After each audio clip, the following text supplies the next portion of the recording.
Selamat beribadah di bulan Ramadan.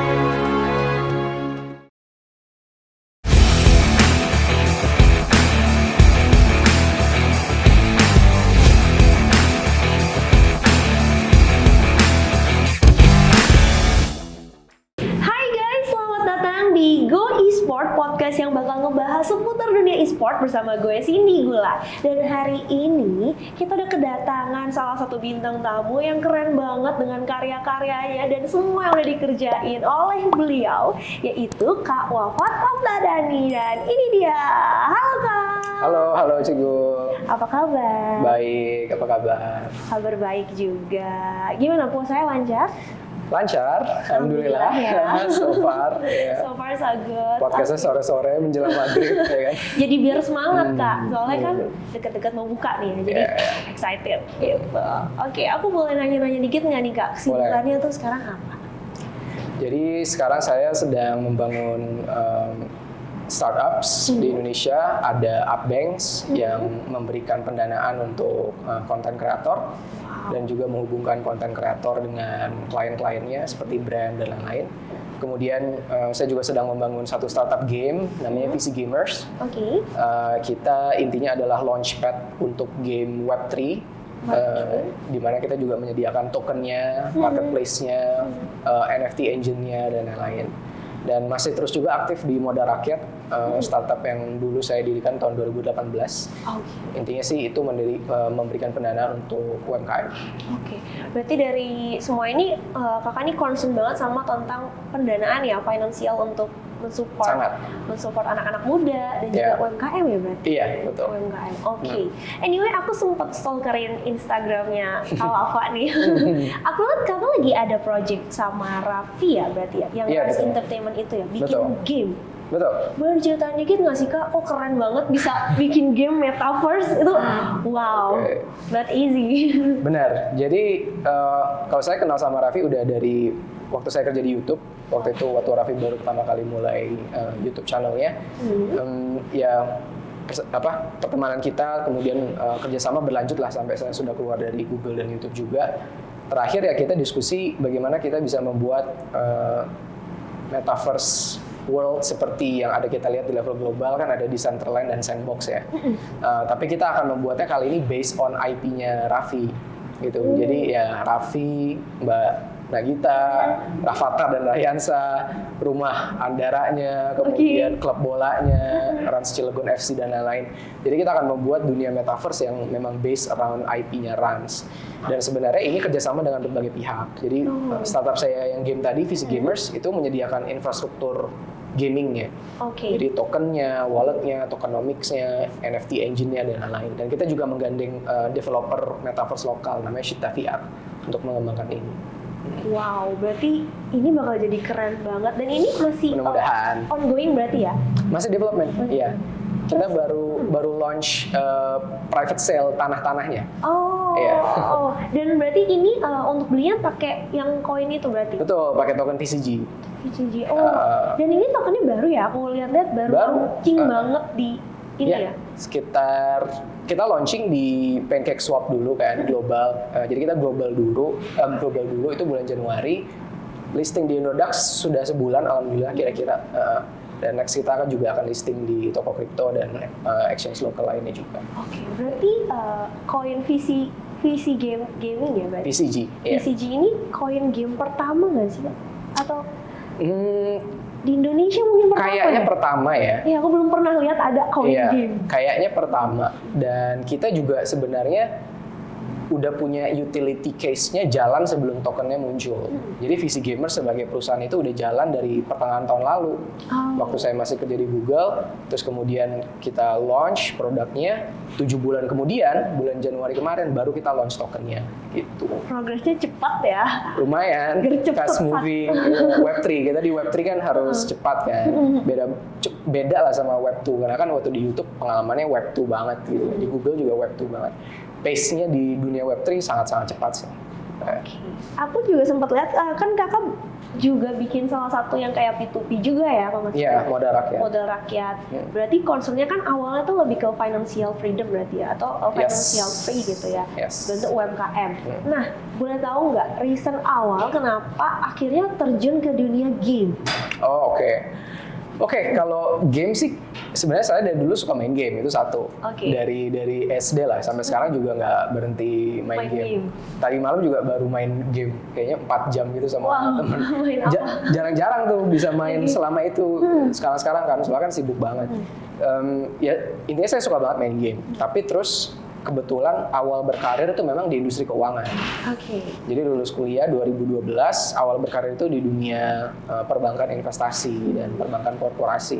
Jadi ya di situ belajar tentang keuangan dan ternyata ya memang di situ menyadari lah salah satu permasalahan utama di Indonesia itu ya keuangan. Orang tuh nggak punya uang, nggak punya modal gitu, nggak punya modal buat jadi pengusaha, nggak punya modal buat belajar, nggak punya modal buat bikin startup, nggak punya modal jadi content creator gitu kan. Ya jadi memang nggak ada modal itu akar permasalahan banyak sekali permasalahan lain gitu. Itu sih. Dan akhirnya relate dengan game karena memang suka main game. Iya. Industri ini juga makin maju banget ya industri game. Kan kalau di Web3 kita ada yang mengenal istilahnya GameFi ya, game finance. Jadi apa tuh? Game finance itu intinya ya itu ketika dunia finance, keuangan itu overlapping dengan game. Gitu. Maksudnya sih play to earn. Kalau dulu kan game ada yang namanya pay to play gitu ya. Terus lama-lama ada free to play, tapi pay to win gitu kan. Iya sih. Nah sekarang kan play to earn. Jadi kita sambil kita main game itu sambil kita berinvestasi dan sambil menghasilkan dan sambil produktif juga. Nah itu yang kayaknya the future of gaming di mata saya tuh bakalan play to earn. Tapi memang dunia game itu keren banget dan makin hari tuh perkembangannya makin unpredictable ya, semaju itu. Bahkan kayak yang metaverse itu juga keren banget dan wow, lama-lama nih kita kayak di rumah aja ya Kak. Di rumah aja literally kita bisa kenal sama banyak orang, main game sama orang gitu. Ya saya udah kayak gitu sekarang, hampir nggak pernah keluar rumah. Main gamenya di rumah gitu. Betul, semua di rumah. Iya, semuanya emang gokil banget. Kalau misalnya yang Rans ini awal idenya dari mana tuh Kak? Maksudnya kok akhirnya bisa terinspirasinya dengan kehidupannya? Berarti ini kan benar-benar kehidupannya Kak Raffi ya berarti ya? Betul. Semua dari istrinya, anaknya, rumahnya, bahkan klub bolanya. Itu awal mulanya banget kayak better kayaknya bikin konsepnya nih kehidupan kamu aja nih, soalnya kan kehidupannya emang udah seluruh Indonesia tahu ya. Betul. Jadi memang sebenarnya saya itu udah bergabung ke Rans Entertainment itu dari akhir tahun lalu. Jadi sebenarnya saya sekarang bikin 3 startup plus di Rans Entertainment. Bantu-bantuin Raffi lah gitu. Kita udah kepikiran untuk ini dari akhir tahun lalu sebenarnya. Tapi tiba-tiba nggak tahu kenapa, entah kebetulan, entah jodoh gitu, kata orang, Shinta VR ini datang ke kita dengan konsep yang exactly the way we want it gitu. It's perfectly fitting with what we want to build. Dan di situ mereka bilang, tapi kita nggak ada infrastruktur blockchain-nya. Kita bisa bikin game-nya, kita bisa bikin metaverse-nya, Rans punya intellectual property-nya, di mana game ini nanti bisa di-build based on IP Rans yang keren banget. Yang mereka nggak punya engine-nya lah, nggak punya NFT engine-nya, nggak punya blockchain infrastructure-nya, nggak punya tim tokenomics, nggak punya blockchain engineer, nggak ada orang yang tahu cara bikin smart contract gitu. Nah, VC Gamers menyediakan itu semua. Jadi ya intinya sih saya cuma nempel-nempelin pieces yang ada. Shinta VR datang, ini Rans, ini Raffi, ini VC Gamers, ini Upbank sebagai pendananya dan liquidity provider, ya udah jadi Rans. Jadi mempertemukan semuanya. Iya, lebih ke mempertemukan aja sih. Tapi memang zaman sekarang ini ya, menurut aku pribadi memang bukan lagi zaman kompetisi, tapi zamannya kolaborasi. Benar. Jadi ketika kita kenal sama satu orang nih, ternyata bisa punya ibaratnya dia punya ilmu, punya value yang kita juga butuhin. Itu lebih baik ya bekerja sama, bikin something yang bakal keren banget. Betul, itu agree banget. Karena sekarang udah sebenarnya juga bisa dibilang tipis banget tuh batasnya antara kompetisi sama kolaborasi. Iya, betul. Jadi kalau semua orang jadi kompetitor kita susah kan? Iya, capek juga. Benar. Mendingan kita berkolaborasi dengan semua. Kalau nanti kedepannya ada yang jadi berkompetisi ya udah gitu. Tapi Iya, at least kita memulai dengan kolaborasi gitu kan. Betul. Dibanding kalau awal-awal udah kompetisi banget kayak nggak mau ngomong sama ini gitu, nggak mau ini gitu. Pokoknya gue harus lebih baik lah. Makanya itu jadi kayak susah jalan juga ya kan. Yaudah awal kolaborasi aja semua. Kalau emang nanti kompetisi ya life is life. So Kita lihat mengalirnya kemana. exactly. Oke. Yeah. Oke, berarti kan ini gaming benar-benar sekarang pesat banget. Terus udah ada ibaratnya udah ada koinnya juga. Nah, Yeah. kalau menurut Kak Wafa sendiri, itu gimana sih peran dan dampak dunia e-sport ke ekonomi di Indonesia? Oh, besar banget sebenarnya tanpa banyak orang sadari. Jadi selama ini jujur gaming itu industrinya sangat-sangat besar. Tapi kontribusi ke ekonominya tidak besar. Kenapa? Karena rata-rata publisher dan developers itu asing, sehingga kan spending orang yang main game di Indonesia itu kan akan di ekstra keluar ya. Ini kan kayak import sebenarnya. Kayak kita kalau beli skin di Mobile Legends atau di mana di game apa itu kita import sebenarnya. Karena kan kita bayar ke entity di luar. Jadi kan uang kita keluar kan, profitnya keluar. Ya bayar pajak sedikit mungkin 10% PPN, tapi kan itu jauh lah di bawah potensinya sebenarnya. Tapi gimana kalau kita bisa bangun ekosistem game yang publisher dan developernya lokal, gamernya lokal juga gitu kan, dan penyedia infrastrukturnya, penyedia platform ekonominya itu juga lokal seperti payment gateway-nya, chain-nya dan lain-lain. Itu akan luar biasa perputaran uangnya di Indonesia. Ya plus nanti ada pajak ya kan. Jadi perputaran uang plus pajak plus produktivitas orang-orangnya gitu. Nah itu bisa luar biasa sih gitu. Tapi memang harus serius mengembangkannya. Iya, harus serius. Karena mungkin ya kadang-kadang kan sebagai rakyat Indonesia gitu atau sebagai aku pemain game gitu. Emang kadang-kadang mungkin kalau ngerasa ngemain game luar, game asing gitu, bukan game yang dari orang Indonesia itu kayak rasanya lebih keren ya kan. Mungkin rasa apa ya? Bukan nasionalisme juga ya. Rasa apa ya? Kadang perasaan tuh kalau main game luar tuh kayak lebih excited nih, happy karena punya teman dari luar. Benar. Dan yang harus diubah ya kan Kak? Dan ya secara objektif dan secara profesional kita menilai memang juga game lokal belum ada yang dari kualitas skala masih belum bisa dibandingkan dengan game-game dari Korea Selatan atau Jepang atau China atau Amerika Serikat. Masih jauh lah. Makanya tapi mau sampai kapan gitu kan. Maksudnya ya kita bisa nunggu terus. Kita bisa terus kayak main game global gitu. Kita bisa terus kayak dalam tanda kutip pesimis sama industri lokal kita, tapi mau sampai kapan? Iya. Lebih baik ya udahlah, hidup cuma sekali, lakuin aja gitu kan. Walaupun penuh dengan resiko, tapi better kita coba. Kalau nanti kita gagal nggak apa-apa. Mungkin orang lain akan ada yang terinspirasi 5-10 tahun lagi ngelihat aku gagal gitu kan. Oh kemarin Wafa gagal, tapi mungkin kalau sekarang kita udah bisa, kita coba lagi. Mungkin dia yang berhasil setelah itu. Gitu.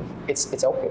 Jadi ini juga mungkin bisa memberikan semangat kepada yang lagi nonton. Harapannya ya, gitu. Supaya mumpung masih muda, mendingan nyesel udah nyoba dibanding nyesel nggak ngelakuin apa-apa gitu loh. Benar. Masih muda, suka main game ya jangan cuma main game aja. Coba do something kalau saya suka. Apalagi anak-anak IT ya mungkin ya. Anak IT kan aku soalnya dulu ya Kak. Jadi waktu aku SMA, aku tuh ada pelajaran TIK. Pelajaran aku itu tuh harus bikin kayak mini game gitu loh. Iya. Jadi sebenarnya basic itu ada. Basic itu ada, iya. Dan sekarang building game juga udah nggak kayak dulu ya. Engine-nya udah canggih banget, kayak Unreal Engine atau Unity Engine itu bisa sangat dengan mudah dipelajari dan dipakai gitu. Jadi sayang banget kalau kita nggak memanfaatkan itu semua. Iya, sayang jadi banget. Harus melakukan sesuatu nih supaya ekonomi Indonesia juga jadi lebih baik. Betul. Karena aku pribadi, aku tuh temen aku sebenarnya banyak kan tuh cowok. Jadi temen aku hampir semuanya tuh cowok. Yang mana teman-teman aku pemain Dota. Pasti main game. Iya, main Mobile Legends, dulu main CS. Dan mereka kalau spend uang untuk main game itu nggak kira-kira.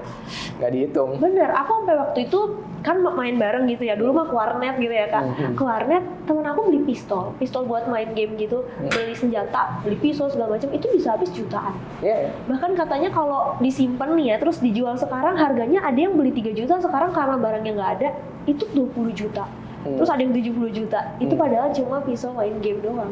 Iya betul, digital items gitu kan, barang di dalam game. Coba kalau dibayangin misalnya itu ternyata developer dari Indonesia, gamenya game Indonesia. Makanya, itu bakal keren banget. Keren banget. Jadi nilai ekonominya dan potensi lapangan pekerjaan yang bisa terbukanya jadi tinggi sekali ya kan. Bener. Orang bisa dari rumah aja desain skins ya kan yang kemudian dijual di marketplace game. Iya, gitu. itu kan benar-benar. bisa produktif banget. Dan apa ya namanya kerja sesuai passion tuh pasti beda kan ya? Kak? Beda. Jadi kalau yang suka game, terus mungkin dimarahin orang tuanya main game, Iya. ini jadi mungkin inspirasi. Oke, biar nggak dimarahin orang tua main game, coba do something with game gitu. Iya. Buat betul. menghasilkan, bekerja sesuatu kayak atau ya mencoba-coba seperti itu, menjual desain skin mungkin ya. Exactly. Itu stigmanya yang sekarang menurut saya juga harus mulai diubah. Karena sekarang kalau ya let's say anak SMP atau SMA bilang misalnya, "Mama, Papa, aku mau jadi Gamer, e-sport athlete Player, atau kayak game streamer atau kayak aku pengen jadi game designer, game developer." Belum semuanya tentu reaksinya positif. Karena masih ada perspektif mungkin main game itu negatif ya atau kayak bikin orangnya jadi nggak olahraga atau makannya nggak benar atau pergaulannya nggak benar atau apa gitu. Bener. Itu stigma yang udah mulai diubah karena gaming itu sekarang udah sangat mainstream dan potensi ekonominya, potensi mental health-nya juga banyak loh orang yang terbantu mental health-nya karena mereka ada game, mereka ketemu orang di dalam game gitu. Itu udah harus mulai berubah sih. Kalau nggak kita akan ketinggalan. Benar. Dan mungkin buat sekolah-sekolah bisa kali ya Kak boleh. dibikinin kayak ekstrakurikuler atau ataupun kayak kegiatan yang ada hubungannya dengan game atau mungkin jurusan kuliah about game. Sekarang mungkin nggak? Sekarang udah ada di beberapa SMA saya tahu ekstrakurikulernya itu memang E-sport. Iya, competitive gaming sih mereka nyebutnya. Jadi competitive gaming. Jadi memang game-game yang sifatnya kompetitif, yang gak ada bedanya lah ya, kayak kita main chess gitu kan, itu kan juga dibilang sebagai sport gitu. Itu ada. Dan beberapa universitas kayaknya udah punya game development day atau game design sebagai jurusan. Biasanya di fakultas ilmu komputernya atau computer science-nya mereka ada jurusan game design atau game development. Itu udah mulai ada, udah mulai banyak.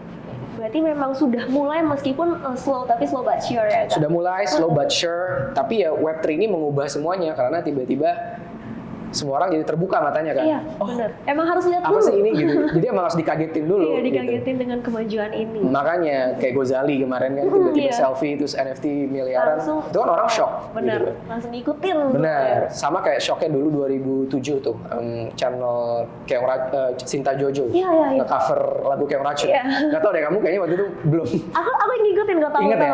Ingat. Itu kan setelah itu semua orang kaget. Iya. Ini apa sih? Ternyata YouTube bisa Upload bikin video di YouTube dapat uang terus jadi terkenal. Orang belum nyampe logikanya waktu itu. Tapi ya setelah itu 10 tahun kemudian ya kita lihat ekosistem YouTube yang sekarang gitu. Iya. Sama Web3, gaming, NFT akan seperti ini. Sekarang orang kaget masih berusaha mencerna ini apa sih? Makanya jadi kaget kan upload IKTP, upload Iya, SIM bener. gitu-gitu. Makanan. Makanya, tapi itu proses pembelajaran. 10 tahun lagi kita akan melihat ke belakang ke sini kayak it was so obvious gitu. It was so obvious where the world was going. Jadi kayak sayang banget kalau nggak di-execute opportunity-nya sekarang. Setuju banget. Tapi kan nggak semua orang punya perasaan seoptimis Kak Wafa nih kan ya? Nggak semua. Iya, nah, Iya. menurut kakak, buat anak-anak muda mungkin atau buat anak-anak yang masih remaja tapi udah pengen berkarya, pengen berkarir dunia e-sport gitu. Seberapa menjanjikan sih dan seberapa potensialnya mereka bisa survive di dunia ini? Karena kan kadang-kadang banyak raguan ya, kayak aku tuh pengen jadi atlet deh, tapi kayak atlet emang sesukses itu ya? Kalau aku bukan siapa-siapa, aku misalnya cuma orang biasa yang followersnya nggak ada gitu, bukan dari artis, apakah menjanjikan di dunia e-sport? Kalau saran saya sih buat orang-orang yang sekarang masih di luar industri ini dan mau masuk ke industri ini itu jangan fokus di hayalan tentang kita mau jadi apa di industri ini gitu. Kita kan akan mungkin berimajinasi dan berfantasi dan beraspirasi ya, and that's fine gitu. Cuma lebih baik lihat secara realistis yang kita bisa kerjakan itu apa, yang kita suka apa, dan itu bentuknya kalau di industri ini itu apa gitu. Karena kan nggak bisa semuanya jadi content creator dong, nggak bisa semuanya jadi game streamer atau e-sport athletes. Tapi apa? E-sport team seperti kan butuh manager, ya kan? Butuh operational manager, butuh finance manager. Game company nggak semuanya game developer dong. Di sana ada marketingnya, ya kan? Game marketing, game partnerships.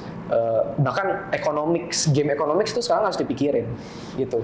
Kayak bikin mata uang di dalam game itu harus dipikirin loh. Supply-nya, cara top up-nya, atau uang ini bisa dipakai buat beli apa sih? Supply demand-nya itu kan harus dipikirin gitu. Itu bahkan perlu orang dengan PhD in economics mungkin gitu kan.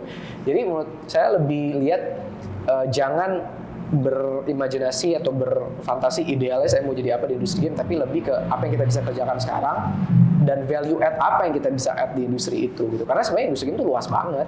Industri game itu bukan cuma soal bikin game dan main game dan streaming game gitu, itu luas banget. Iya, dan seperti company kan jatuhnya, kayak memang Company perusahaan. aja. Jadi Iya. kayak kalaupun misalnya kita emang suka main game dan jiwanya tuh actually di game gitu, Iya. nggak harus jadi streamer.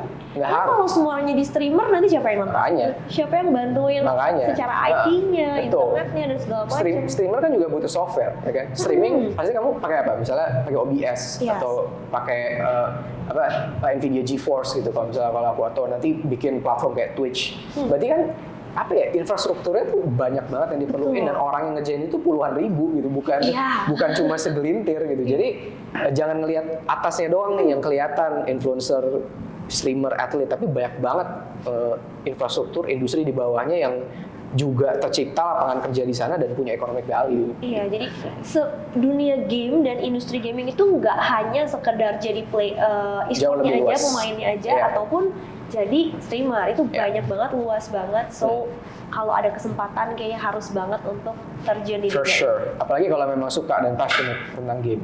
Oke, ini keren banget. Dan terakhir nih Kak Wafa, boleh nggak Ya. aku minta tips buat anak-anak muda atau pesan-pesan buat anak-anak muda yang suka banget main game, suka banget di dunia industri e-sport, tapi mungkin masih takut-takut atau kayak berani nggak berani, masih belum bergerak. Ada nggak tips-tipsnya supaya bisa keren banget kayak Kak Wafa?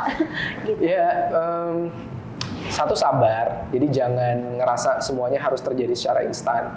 Saya sendiri kan kerja 3 tahun di keuangan, terus setahun di e-commerce, 4 tahun di YouTube, baru akhirnya bisa kerja di industri gaming, bikin company gaming sendiri gitu. Itu setelah 9 tahun kerja di industri yang bukan game dan kuliah S1, S2 dan lain-lain. Jadi nggak semuanya terjadi secara instan gitu. Jadi jangan expect pokoknya gue harus kerja di industri game sebelum umur 25, nggak kayak gitu. Gue baru kesampaian di umur 29 gitu kan. Jadi sabar itu satu. Terus kedua ya berani ambil resiko sih. Jadi jangan takut gagal, jangan takut di kata-katain orang gitu, apalagi ya kalau orang tua belum suportif ngomongnya pelan-pelan gitu kan. Tapi jangan peduliin apa yang orang lain luar sana bilang, fokus ke karya kita gitu. Kalau buktikan segala sesuatu tuh dengan karya gitu. Jadi jangan pernah kayak self defend dengan verbal atau kayak ngepost galau di sosmed gitu. Itu lebih selalu buktikan dengan karya gitu. Apapun dibuktikan dengan karya. Terus terakhir ya mungkin nggak harus melulu semuanya dikerjakan sebagai full time job kita gitu. Ya kalian kerja sambil kuliah, sambil S2, sambil kerja di bank atau sambil kerja jadi lawyer atau jadi apapun, bisa sambil doing your passion kan, which is gaming. Kayak misalnya bisa sambil coba bikin game streaming channel kecil-kecilan atau desain aset di Unity atau Unreal gitu, cuma iseng-iseng itu buat dijual di Steam Marketplace atau sekedar desain NFT atau bikin mini game. Sekarang udah gampang banget bikin mini game gitu. Jadi nggak harus melulu semuanya sebagai pekerjaan full time, bisa aja sampingan dulu. Saya juga banyak freelancing, banyak side businesses di samping pekerjaan full time saya sebelum akhirnya baru benar-benar bisa mantap. Oke, udah saatnya ini doing gaming full time gitu. Jadi ya itu sih. Berarti harus sabar, jangan takut untuk mulai, untuk nyoba. Sabar, tapi harus langsung mulai kalau ada kesempatannya. Iya, jangan takut dan mungkin jangan terlalu berekspektasi tinggi-tinggi, yang penting dicoba aja. Betul, nggak harus kayak suksesnya di awal gitu, harus langsung dapat silver button channel pertama gua, nggak kayak gitu sih. Pasti ada iteration lah, berkali-kali gagal baru nanti akhirnya ketemu something yang kita bisa kerjain. Oke, jadi jangan pernah takut coba, jangan pernah takut gagal. Mending mumpung masih muda, abisin slot gagalnya. Yeah. Lebih baik nyesel udah nyoba dibanding nyesel nggak ngelakuin apa-apa. Oke, thank you banget Kak Wafa untuk sharingnya hari Thank you, ini. Cigul. It was Terima fun. kasih untuk waktunya di tengah Sama-sama. kesibukannya yang sangat luar biasa. Sama-sama. jadwalnya. Thank you juga waktunya udah hosting this podcast. Terima kasih. Dan buat teman-teman semuanya, jangan lupa untuk subscribe Go24 dan jangan lupa juga aktifin loncengnya supaya kalian nggak ketinggalan kalau ada episode baru dari Go Esport. And see you di episode Go Esport selanjutnya. Bye. See you. See Bye-bye. you.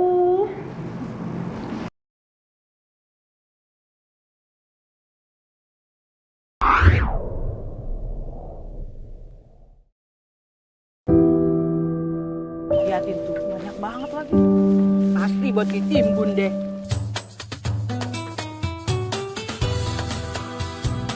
Daripada menimbun gibah, mending menimbun berkah.